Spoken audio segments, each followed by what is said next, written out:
Good morning students, how are you beta? I hope you all are happy and healthy at home and doing your work regularly and properly. Students, before starting today's work, I want to tell you a nice thought. Listen carefully. Do not limit your challenges. Challenge your limits. Means क्या है बच्चों? Means ये है कि जितने भी challenges, चुनौतियाँ, difficulty, problems हमारी लाइफ में हैं, उनको लिमिट मत करो, उनको कम मत करो. मीन्स बढ़ने दो, उनका सामना करो, उनको फेस करो, उनको सॉल्व करो.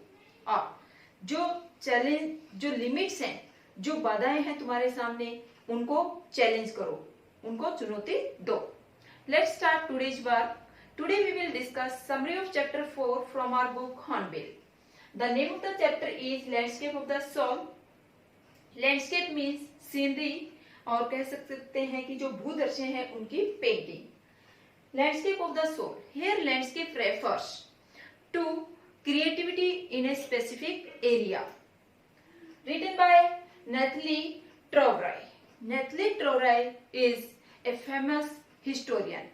She reads about different kind of paintings. Let's discuss the main characters of this chapter. Number 1, Wu Daoji.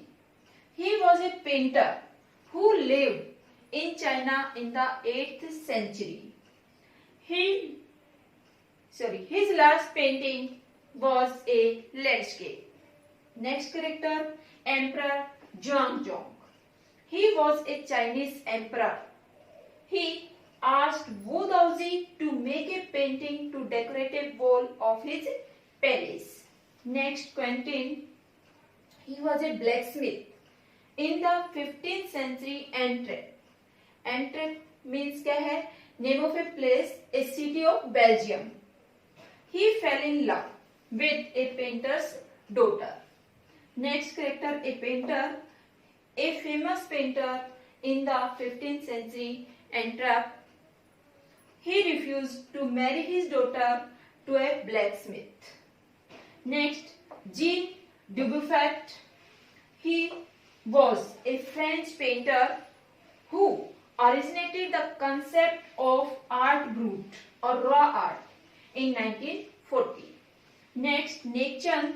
He was an untutored genius of India. He created Rock Garden in Chandigarh and which make him world famous. Let's take an introduction of the chapter. This chapter has 4 parts.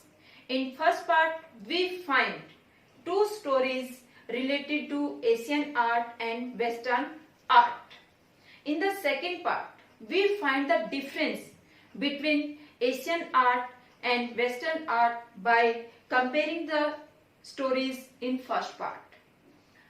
In third part, we find a concept of sensory, yin or yang. In fourth part, we find art brut, raw art or untutored genius. In this story, there are 2 stories. In the first story, we find art of Asian painters. Wu Daoji, who was a Chinese painter and asked by King Zhuangzong to make a painting for his palace wall, and he created the painting, a very beautiful painting, and cover it because he don't want let anyone except the king to see the painting. When the emperor came to see his painting, he put the cloth away and show the painting to the king. When the emperor saw his painting, he became very happy. He admired a lot. In the painting, he can see mountains, the tourists going on mountains, clouds, trees, water, etc. All the natural things can be seen by him. But the painter Wu Daoji wanted to show him the reality of his painting, and he asked the king to look on the foot of the painting where when the painter Wu Daoji clapped his hands, the at the foot of the painting there was a cave and its door was opened. Painter entered in this painting and never came back. In the second story, we find a blacksmith, Quentin.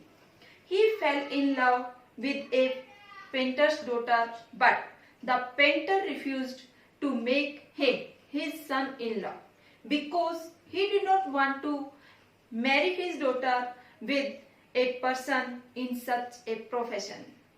But one day, when Quentin saw painter was not in his studio, he entered his studio and made a beautiful fly on a painting.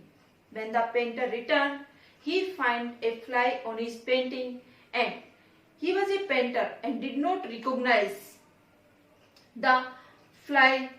He thought that it was a real fly and he tried to set the fly. But when he came to know that this fly was painted by Quentin, he became very happy and he kept Quentin as a helper in his studio and allowed him to marry his daughter. Then there is a comparison between these two stories that the Asian paintings show the reality of life. They did not create illusion. Elsewhere, the Western paintings are illusionistic. They create illusion. They make the things as they see and they only allow to see the painting only by their eyes. On the other hand, the Asian paintings asks the person to see it by his heart. In the next part, we find concept of shen shui. Shen means mountain or shui means water. The concept of shen shui is depicted in a way as the mountains are straight, hard, warm and the water is liquid, horizontal and we can call cool. And these two are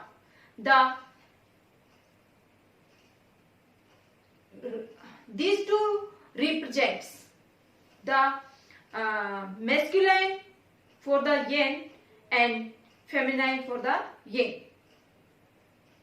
There is a interaction between these two and in that interaction we find blank spaces. As we find white spaces in painting, these blank spaces are like pranayam in our life. When we breathe in or out, there is a gap. Like that gap, there is a gap in the interaction of yin and yang. In the next part, we find outsider art or art brut or we can say raw art. In this art, the artist who had no training, no professional right to create an art and created a very beautiful art as the writer has given example of Nate Chand. And Nate Chand, he had not taken any professional training and he decided to clean an area of a forest and by using waste material he created rock garden and now it is visited by many visitors. Students, let's discuss the summary in detail. यहाँ पर starting में जो writer है वो हमें story बताता है जो कि एशियन पेंटिंग से ईस्टर्न पेंटिंग से बिलोंग करती है. कौन सी स्टोरी? वू दाओ जी की स्टोरी. वू दाओ जी जो कि एक पेंटर हुए चाइना में, 8th सेंचुरी के पेंटर थे, बहुत ही अच्छे पेंटर थे जिनको राजा ने आदेश दिया कि वो एक पेंटिंग बनाए, एक लैंडस्केप बनाए, एक सुंदर सी चित्रकारी करे जिससे उसके महल की एक दीवार को कवर किया जा सके. अब पेंटर ने, वू दाओ जी ने एक बहुत ही सुंदर लैंडस्केप बनाया कवर करके रखा, उसने सोचा कि सिर्फ राजा को ही यह देखने के लिए अलाउ करेगा।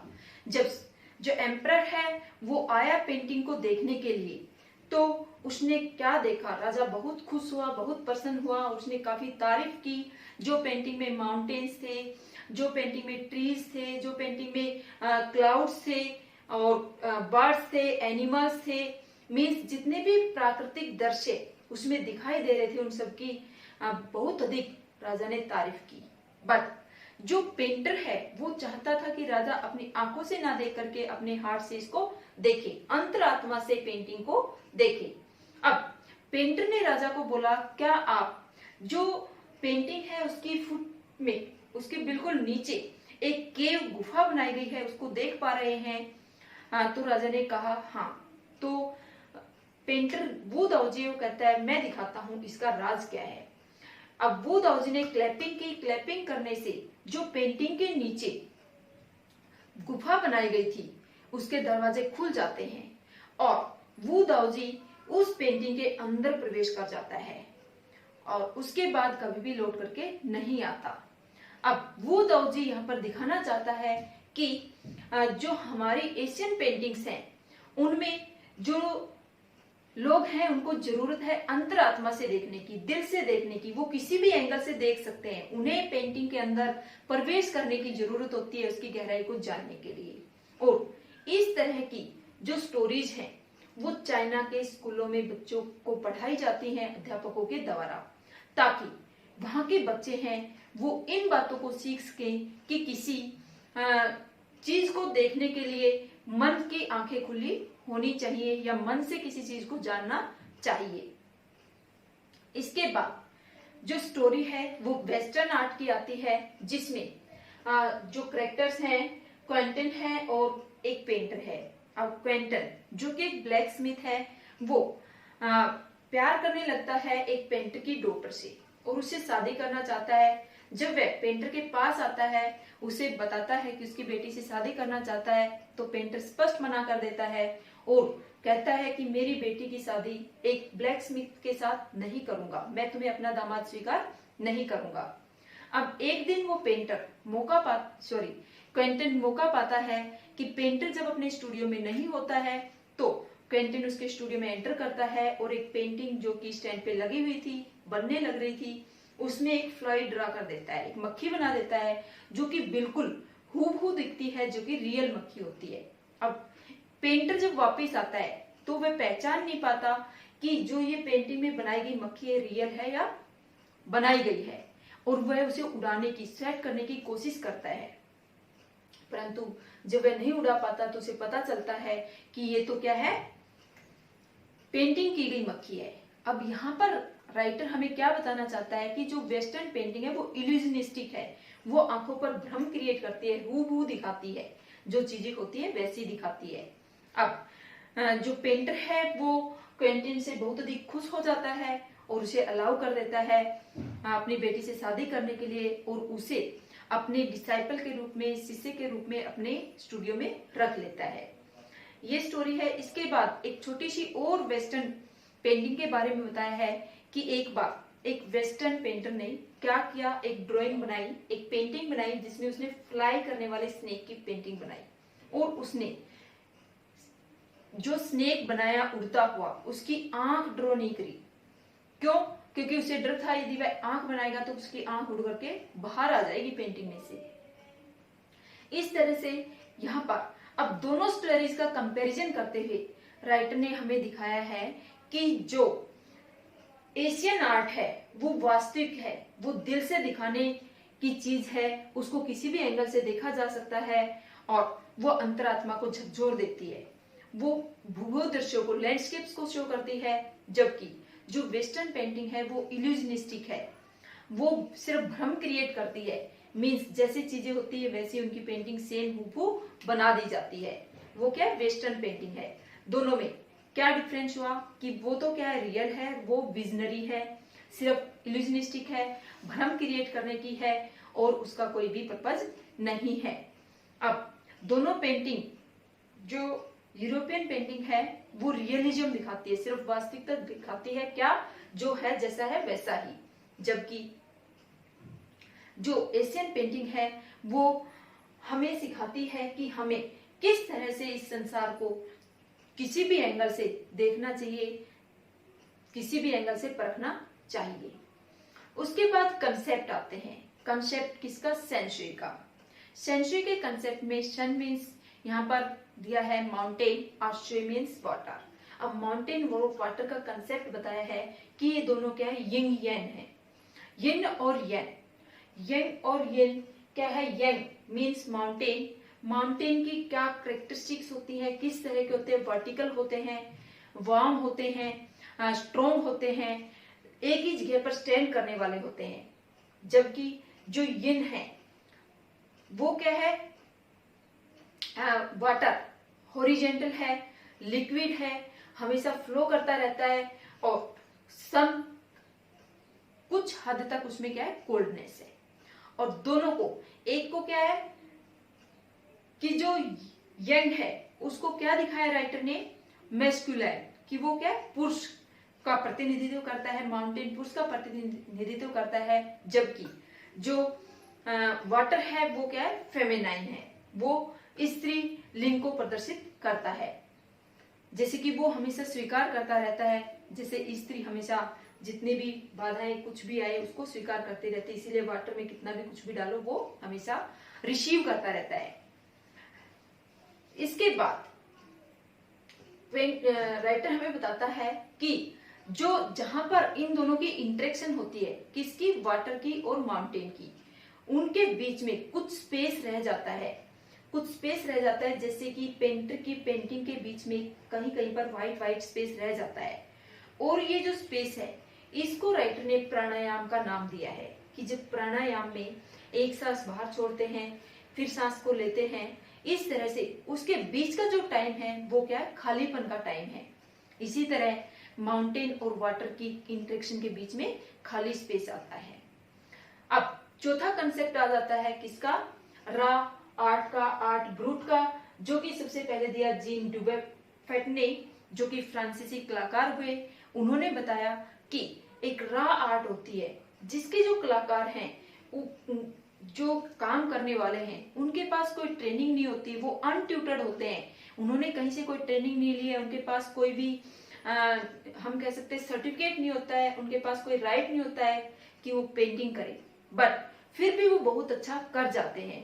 यहाँ पर एग्जाम्पल दिया है नेकचंद का, कि नेकचंद जिन्होंने अपनी क्रिएटिविटी का काम स्टार्ट किया एक फॉरेस्ट के छोटे से पार्ट को क्लीन करने के साथ, उसकी पहले सफाई की और फिर वहां पर जो ये रा आर्ट है, इसमें जो कलाकार है, आर्टिस्ट है, वो एक छोटे से टीन से लेकर के एक कार तक खराब पड़ी हुई वस्तु का यूज कर सकता है। और यही काम किसने किया? नेकचंद ने। नेकचंद ने जो रॉक गार्डन बनाया चंडीगढ़ में, उसे देखने के लिए बहुत सारे टूरिस्ट आते हैं देश विदेश से। और यहाँ पर क्या यूज किया है नेकचंद ने? टूटी हुई चूड़ियां, कांच की चूड़ियां टूटी हुई, उनसे कलाकारी की है। और जो भी बेकार वस्तुएं, डिफरेंट काइंड ऑफ स्टोन्स हैं, पत्थर हैं, उनसे वहां पर बहुत ही सुंदर सुंदर कलाकृतियां बनाई गई हैं। और नेकचंद ने क्या कहा है कि मेरा जो असली इनाम है, रिवॉर्ड है, वो क्या है? लोगों का यहाँ आना और लोगों का मेरी कलाकृति को देख करके खुश होना ही मेरा असली रिवॉर्ड है। Students, we have discussed the summary. I hope it is clear to you. Thank you. Stay home, stay safe.